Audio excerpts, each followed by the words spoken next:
Dream. Boom.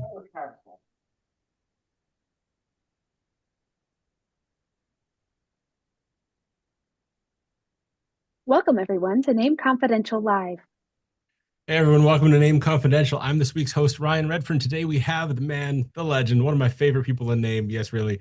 Rob Hanna from Quantifiable Edges and also Capital Advisors 360. Super cool guy. If you go to the name events, you should definitely meet him in person. Thanks for being here today, Rob. Thanks for having me. That's the best introduction I ever got. Awesome, awesome. Happy to help. Well, as always, we're going to dive into the name exposure index and take a peek at that, see where we are. It looks like this week it should be sharing, just to make sure. Is it sharing? I can't. Yes, we Oh, see. awesome. Yeah, it's Awesome. sticking around pretty high. Yeah, 86.24. I mean, personally, I was back at 110 this week, so I'm doing my part to pull it up, but that's all I can do. I don't believe you're not a contributor to this index, right? Well, no, I haven't been because of what I do is so short term. I've generally thought that I didn't match the profile, but you did tell me that I could start to participate, and I probably wouldn't screw it all up. You should, and you wouldn't. Not at all, not at all, because it takes all types to make this index, and that's kind of the point. So I think your addition would be a great benefit. Yeah, and it's funny. I'm a little under there right now, Hmm. but pretty bullish. Well, you could Uh, offset me Well, with you're the at wisdom. 110, right? I'm You're 110, strong. yeah. Yeah, yeah. I'd probably be more like 75, Okay, okay, which is nice. which, Now, which is when strong I for me. when I talk about this index, a lot of people like outside of name, I usually reference the studies that you've done that have really done a neat thing about breaking, I think it's into quintiles. Could you give me more insights or want to expand on that? You do much, you created the study, so I. Yeah, I did it a while back, and it's interesting when things have gotten real bearish. Other than when you're in an uptrend, there's only been a few instances when you got people have been real bearish and the market's say above the 200-day moving average. I think that's how I broke it down on a long-term basis. Um, but bears have been right a lot of the time, which is interesting. And when it's above the 200, they haven't necessarily been right. Like people are getting scared too quick. And I mean, we don't see the exposure index getting scared too quick, but talking about scared too quick, we'll get into that in a little while. Like the market got pretty scared the last week, right? And it's really not much has happened.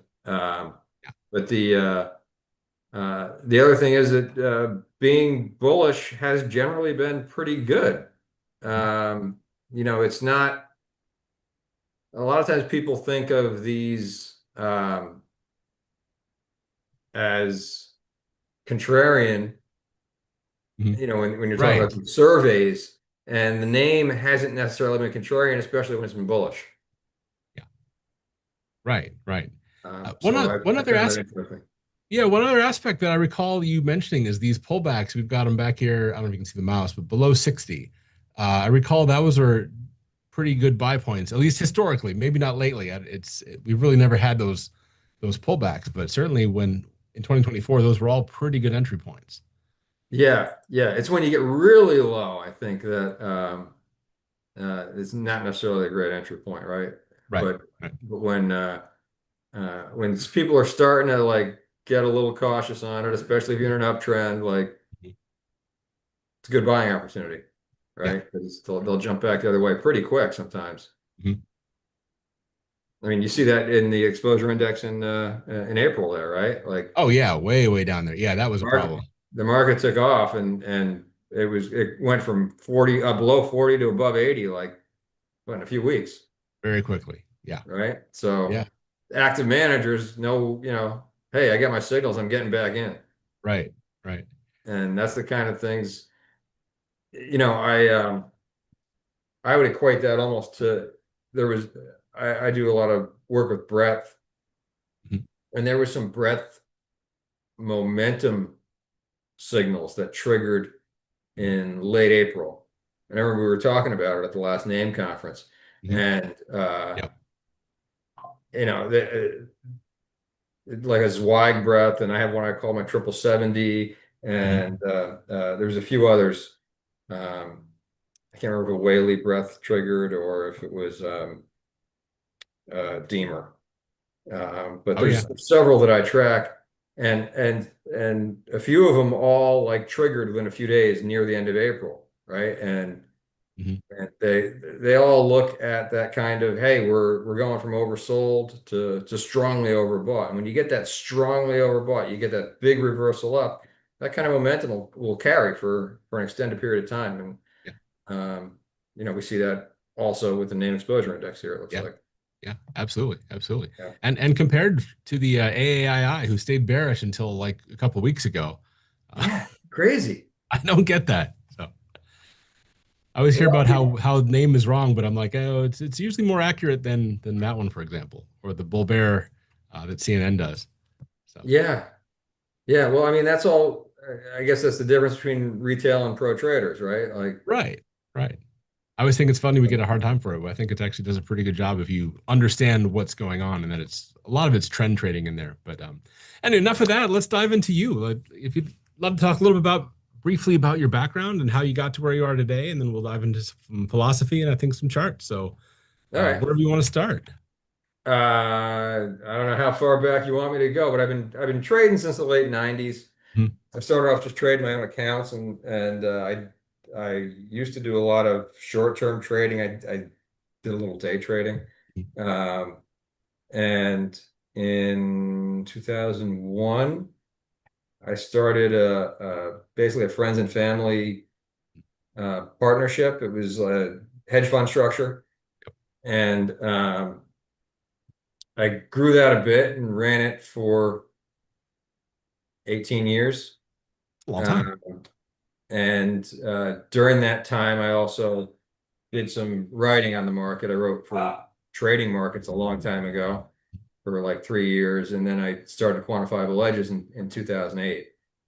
And that's where I just kind of was publishing my own research, which I enjoy. Like it's whatever I feel like looking at is what ends up getting posted. And then I've got a little tool that helps me look back at things I've looked at in the past that are triggering again now. Um, and so that keeps ideas flowing for me as far as what I should look at and what research I need to update and all that. So then I still run quantifiable edges, right? So I've done that for 17 years now. All right. Yeah, I'll get a day off at some point. And No, no, you won't. and uh, in 2019, I started talking to my buddy Jeff Peach, Yep. and I'd run that hedge fund, and I started it in the before Dodd-Frank. Oh So yeah. it never needed to get registered. I never grew it that big. Mhm. And he used to laugh at me and say, "Hey, why don't you shut that unregistered thing down and go legit?" And he's actually here today. Yep. Oh, I shouldn't be saying that. Where's the compliance cattle prod? Here it comes. Yeah. Everybody knows you. Hey Jeff. Um, but anyway, there's a lot of reasons, and Jeff Yep. made a lot of sense as to you're servicing your clients so much better when you're running more than one strategy, and you can rather than just having some fund that people put money into, you can actually diversify for them and hey, let's be more conservative with this client, more aggressive with this client, and it's not just a matter of hey, you can put in this much or that much. Yep. So I was really able to start helping people out more. Yeah. And so I shut that down in 2019. I just joined Jeff at the beginning of 2020. It was East Sound Capital Management for a short while after I joined, and now it's Capital Advisors 360 is what we go under. Perfect. Perfect. And yeah, so it's been great.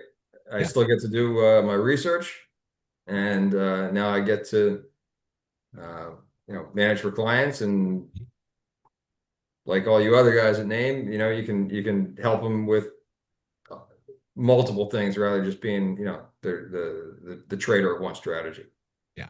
Love it. Love it. And I've been reading Quantifiable Edges for a few years now, and it's just fantastic work. And I look forward to it every day. So congratulations. It's a really good, Thank you. piece of work. Truly, because I know a lot of the advisors and I read a lot of the work that's done, and this is definitely one of my favorites. So getting to know you's been absolutely cool. So how do we get investment philosophy from here? So how did your investment philosophy change, or has it evolved? I mean, I like how your studies work, and that may probably play into Yeah. it. So, like I said, I was trading back the first few years. I was trading full time.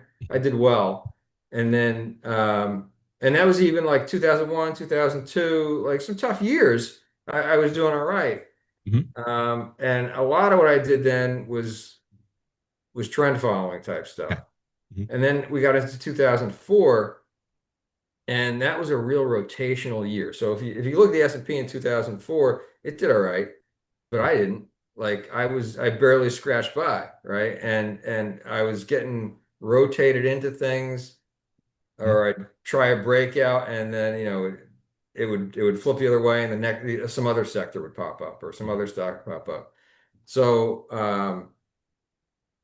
I started doing research on my own, and I kind of got addicted to doing the research, and I kind of went with the philosophy of I don't believe anything I read about the market, even if I wrote it. So, so if there, Nice. that's why I always redo my studies, right? Yeah. So there are market truths that, for some reason or another, they're not as true after a while, right? Mhm. So, a simple example would be, like unchanged issues, Mhm. right? That meant something back in the day before there was penny pricing, Oh yeah. right? Mhm. But now there's penny pricing, and there's things change over Mhm. time with the market. You get um, and sometimes you understand why, like the uptick rule with shorting went away, and that changed things, and so tick values changed at that point in time. Uh, so there's things that change, and you got to adapt to. So you always need to kind of update what the things you're looking at. Uh, but for me, it's always been kind of, well, is there really an edge here, and can I Mhm. can I prove it programmatically, and can I go back and dig in, and that's when and doing that, you can make money uh, without an edge if Mhm. if you're disciplined and you happen to get in the right things and you're lucky and you hold it and all that. But uh, I found it very difficult without quantifying to have confidence in my trading, right? Gotcha. So, and I wasn't great at long-term trading. Um, I made money with it, but I got very anxious with it. Mhm. So I'd buy a stock, and the higher it would run, the more anxious I got. Like, should I take my profit? Should I take my Yeah. profit? Yeah. And so I was more drawn to short-term trading as well. Um, and with the long-term stuff, now I'm better with it, because I have studies that'll say, yes, you should stay in. Yes, here's the exit point. You know your exit point. You still get an edge. Yep. But a lot of what I do is short-term, and I do a lot of volatility-based stuff also. Gotcha. So you went from the longer term trend trading to the shorter term, really, I don't not necessarily day trading, but shorter swings for sure. Yeah, yeah. Most of what I do is a few days to a few weeks. Mhm. I have some models that'll sit in trades for months. Mhm. Um, but if you ask the IRS, sitting in a trade for a few months is still short-term trading, right? Yeah, it is. Right. So there's not, I don't have long-term gains on many things in my strategies. No, that's fair. But I think a really interesting and important thing that I think comes up a lot is that for traders and even us as advisors who trade money for other clients is that you've got to trade on your time frame, right? If you don't trade with the one that makes the most sense to you, it's probably not going to work. Like I suck at mean reversion. So, if I'm trying to run that, it's not going to work. Even if a client's like, oh, you should really be doing this, I'm like, my psychology does not work for that. So I've got to go with stuff that works for me. And I think really getting to that point with your own trading makes such a difference. It sounds like Yeah. that's where you got. Yes.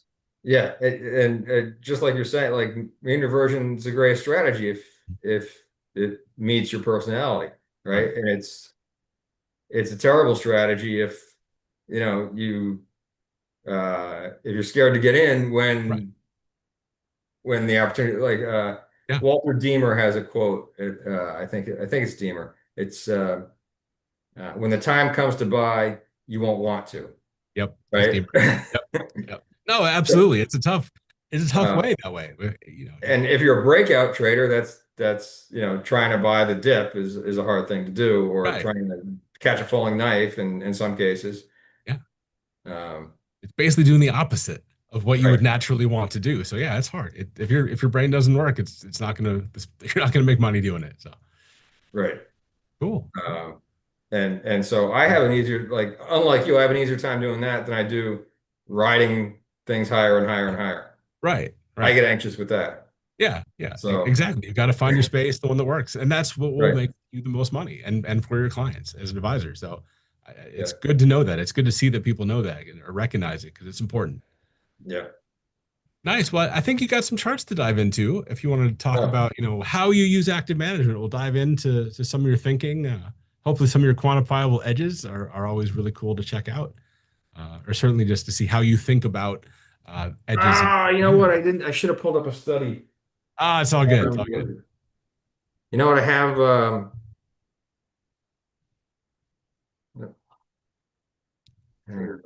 Yeah, I can show the letter from last night. Sure. We'll go We through can do these VIX. because I have an interesting VIX study from last night that I can share. Oh, nice. Okay. Um, but maybe we'll go through these first, and then I'll No, pull. no, I love it. I know you're a big VIX trader, so we can definitely pivot to VIX trading because I think that's really cool. And you won the name paper for doing that kind of work. So Yes. So I didn't pull up any slides that relate to the name paper because if sure. people want to, go read it. Right. And they should. It's fantastic. So, yeah, absolutely. So, but in the name paper, a lot of what I look at is, can you predict VIX movement based on S&P movement, right? Because a lot of Right. people try and do the opposite, and I found that it was that's that's a great way to try and anticipate where the VIX is going to go, Mhm. is seeing how overbought or oversold the S&P is actually. But there are other tools I use, and one of them, oh, you can't see my screen yet? Can you No, see I it? can. Term structure. Yep. Sorry. Oh, you can. Okay. Yes. That share button was still showing up. Yeah. Ah, now I messed All up. good. All good. We'll come back to it. Yep. Screen. Share. Yeah, I think that key, Matt, way to look at it, you said, is looking at the, S&P versus VIX and which side is wagging which is a really interesting concept. Yes. Um, uh, that's something that I found real helpful in my own trading. But Mhm. there's a couple things that I also look at, and I figured I'd mention them here. One's the term structure of the VIX. So, and Mhm. this is important for when you're trading actual VIX securities, right? Where is the VIX in relation to the futures contracts? Yeah. And I figured I'd bring it up today because today is an interesting chart. Now, most of the time, you'll see, the front month is the lowest, and then it goes up, up, up, up, up, and the VIX Mhm. is under everything most of the time. And right now, because we had a little bit of a panic yesterday, and this was taken a few hours ago. This is just a screenshot. Oh, okay. The VIX was above everything a couple hours ago, and what we see is the front few months are in what the referred to as backwardation, as opposed to, December to January is in what's called contango, when January is above December. And that's normal, where the farther out you go, the more uncertainty there is with what's going to happen between now and farther away. And so futures prices tend to be higher farther out. And but when you have some type of volatility event, and it looked like yesterday, the VIX popped higher, some angst over regional banks and some other stuff. Yeah. That's something that VIX futures traders say, hey, well, this is probably not going to last, and so the November futures are lower than the October futures, and the December are lower than November, and then you get back in. But when we get into a real scary type market, or then you'll see it goes completely the other way, where the farthest out futures might actually be the lowest. And all this does is it really creates opportunity for trading. You tend to get sharper moves. You tend to, you can play options on these futures, expecting the curve to kind of renormalize, and that's something that I do a fair amount. So there's numerous ways to play it. It's not just, hey, I want to short volatility, or I want to always make sure I have some long volatility in case there's a market event. Right. I like to play calendar spreads with the options and things like that. Right. So this is just the VIX term structure, and I thought it was interesting today. Oh, absolutely. So This S&P, yeah. Yeah, this next slide is this is the S&P, and the second panel here is the VIX. And then this purple line is the 21-day standard deviation of the S&P. So when we had the big sell-off in March and April, you saw, historical volatility went real high. And the difference between the VIX and the S&P is this next line here, which is you see in like maroon, right? So today when I took the screenshot, the VIX was at 22 and a little change, and the 21-day standard deviation of the S&P was a little over 12. And the difference is 9.5 there. So and that's a pretty high number. And with the bottom panel shows you that that's in the top 87 or 88th percentile of the last year. Okay. All right, so that's what this is looking at. And what I found over time is that when you get real high, so like yesterday was in the 98th percentile where it closed. So the VIX was above the S&P, I'm sorry, was above realized 21-day realized volatility by more than it's been on all but 2% of days over the last year. When it gets real high, when it gets into the 90s like that, it's often a sign of a reversal, at least short term. Okay. All right, so you can expect the VIX to come back towards realized volatility, and a lot of times that means you're going to expect the S&P to bounce. Right. Looks like a big shift there happened in April. Like it peaked out, it looks like probably at 100 for a few days. Yes, yeah. So it was locked in at 100 there for a few days, and then as When you soon saw as it the ease VIX, off, and it was time to rebound. Yeah. the VIX tumbled, and it went and it dropped. It takes longer for the realized vol. Right. These back days have to go away, whereas the VIX can immediately drop. So when you get these high levels, sometimes you get a big bounce, that'll happen where you get it moves strongly in the other direction. The other thing I thought I'd talk about today is, there's a lot of people are always wondering whether we're reaching a top, right? And so I did a little study of tops, and I did it years ago, and I updated it a few months ago. And so I'll run through a few charts. They all look the same, so I can go through them quickly. But the basic idea is, right, this is the top panel here is the S&P. This is the advanced decline line for the New York Stock Exchange, and then down here is the percent of new highs. And normally you're going to see that you get a divergence in either the advanced decline line or the new highs or both before the market tops out. Okay, so we had a divergence that went on for a few months, which is normal, prior to the top in February or whatever it was, and this year. Now, if we look at 2022, same type of action. The advanced decline peaked a few months earlier. The new highs peaked many months earlier, right? And this is the exception. 2020, it looked like a healthy market before the COVID crash. And so that's interesting, but for me, it's an outlier.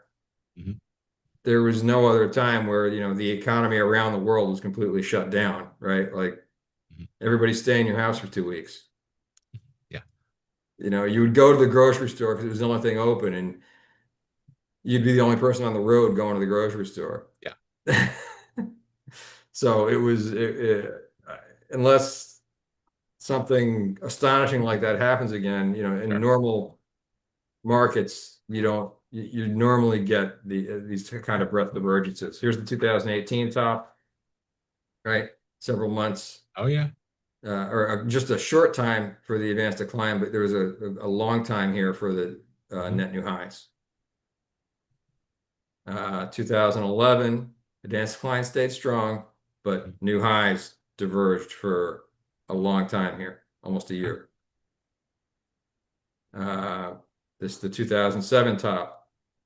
We had a divergence of the new highs, and the advanced decline was going down for a long time. 2000 top. This had a lot of a long divergence before that hit. So you can diverge for a long time, but in every case, other than COVID, there has been a divergence, right? Here we see 98 top. It was a few months for the advanced decline, and for new highs, it was 9 months or so. 1990, same story.